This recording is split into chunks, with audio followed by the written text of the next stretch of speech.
Hello friends, good morning. आज जो हमारी स्टोरी है उसका टाइटल है the foolish disciples.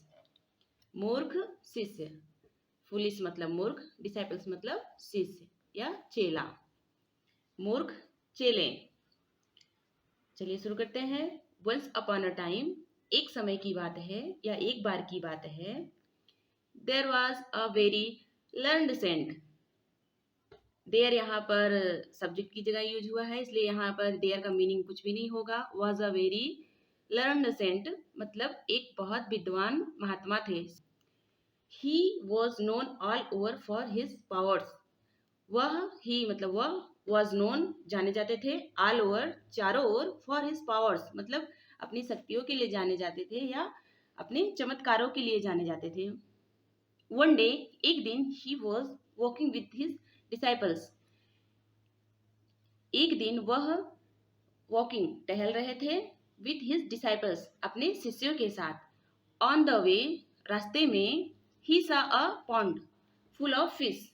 He saw उन्होंने देखा, अ पॉन्ड एक तालाब, फुल ऑफ फिश मछलियों से भरा हुआ। उन्होंने एक मछलियों से भरा हुआ तालाब देखा। ही स्टॉप्ड देयर, वह वहां रुके। अब यहाँ पर देखिए देयर लास्ट में आया है, एंड में आया है, तो यहाँ पर इसका मतलब वहां होगा। वह वहां रुके।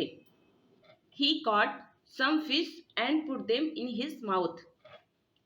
He caught उन्होंने पकड़ा, कैच का second form caught, some fish कुछ मछलियों को, and put them और उनको रखा, in his mouth अपने मुंह में रखा। उन्होंने कुछ मछलियों को पकड़ा और उन्हें अपने मुंह में रखा। The disciples did the same. The disciples शिष्यों ने did the same ठीक वैसा ही किया। सेम मतलब ठीक वैसा ही किया जैसे उनके गुरु जी ने किया था। The saints said nothing to them. The saint महात्मा ने, सेड मतलब कहा, नथिंग मतलब कुछ नहीं, टू देम उनको, महात्मा ने उनको कुछ नहीं कहा। एंड आफ्टर सम टाइम और कुछ समय बाद, मूव्ड हेड आगे बढ़ गए। Then they reached another pond. Then they तब वे, रीच्ड रीच मतलब पहुंचना, रीच्ड मतलब पहुंच गए, अनदर पॉन्ड दूसरे तालाब पे पहुंच गए, मतलब जैसे ही आगे बढ़े तो दूसरा तालाब था वहां पर पहुंच गए। देयर वर नो फिश, वहां पर कोई मछलियां नहीं थी। वेयर मतलब था, थी, पास्ट टेंस की बात हो रही है। The saint stood near the water, महात्मा स्टैंड का सेकेंड फॉर्म स्टूड, स्टूड मतलब खड़े हो गए, नियर द वाटर पानी के नजदीक खड़े हो गए, and threw out the fish और मछलियों को फेंक दिया। थ्रो मतलब फेंकना, थ्रू मतलब फेंक दिया, आउट द फिश मतलब बाहर मछलियों को फेंक दिया। विच ही हैड swallowed जिसको, विच मतलब जिसको, ही मतलब उन्होंने, महात्मा ने, हैड पास्ट परफेक्ट की बात है, swallowed मतलब निगल गए थे।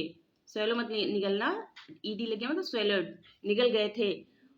यहाँ पे पूरा क्या मतलब होगा इस सेंटेंस का? The saint stood near the water and threw out the fish which he had swallowed। महात्मा पानी के नजदीक खड़े हो गए और मछलियों को बाहर फेंक दिया जिसको उन्होंने निगल लिया था। दो फिश वर अलाइव्ड, मछलियां जीवित थीं। फिश मतलब मछलियां, वर मतलब थी, अलाइव मतलब जीवित। एंड स्वेम अबाउट हैप्पीली, और स्विम का सेकेंड फॉर्म स्वेम, और अबाउट हैप्पीली मतलब लगभग लगभग खुशी से मछलियां तैरने लगी। The disciples also through out the fish but those fish had died. The disciples उनके जो शिष्य थे, आल्सो थ्रू मतलब, आल्सो मतलब भी, थ्रू आउट मतलब बाहर फेंका, द फिश मतलब मछलियों को, उन्होंने भी मछलियों को निगल लिया था गुरु जी को देख के, तो उन्होंने भी गुरु जी को देख के मछलियों को बाहर फेंका। But those fish had died, but लेकिन दोज मतलब वे, बहुत सारी हैं तो यहाँ पे दोज लगेगा। फिश मतलब मछलियां, हैड डाइड मर चुकी थी। दे कुड नॉट अंडरस्टैंड, वे, दे मतलब वे, कुड नॉट मतलब पास्ट टेंस, नहीं, अंडरस्टैंड मतलब समझ सके, वे नहीं समझ सके। How the saints fish were alive, महात्मा की अपस्ट्रॉफी एस मतलब काके की, महात्मा की मछलियां कैसे जीवित थी, हाउ मतलब कैसे जीवित थी, वर अलाइव कैसे जीवित थी। एट दिस इस पर मतलब ये जो पूरी घटना हुई है इस पर, द सेंट साउटेड महात्मा चिल्लाए, साउट मतलब चिल्लाना, साउटेड मतलब चिल्लाए।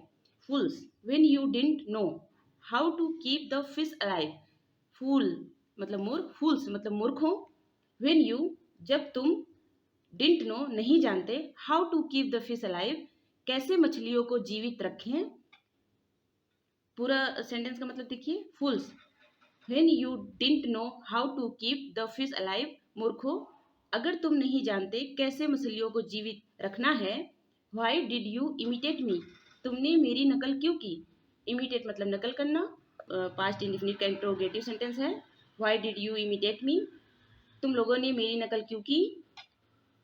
The disciples were red faced and could only apologized to the saints, शिष्यों के चेहरे लाल हो गए थे, and could only apologize to the saint, और केवल, ओनली मतलब केवल, अपोलाइज मतलब माफी मांगना, और केवल महात्मा से माफी ही मांग सके। और यहाँ पर मोरल ऑफ द स्टोरी क्या है, नेवर इमिटेट एनीवन ब्लाइंडली, मतलब कभी, नेवर मतलब कभी नहीं, इमिटेट मतलब नकल करना, एनीवन मतलब किसी का, ब्लाइंडली मतलब आंखें बंद करके, कभी किसी को आंखें बंद करके फॉलो नहीं करना चाहिए, या कभी किसी को की नकल आंख बंद करके नहीं करनी चाहिए। ऑलराइट फ्रेंड्स, होप आप लोगों को स्टोरी पसंद आई होगी, कुछ नए वर्ड सीखने को मिले होंगे। Thanks for watching, bye bye.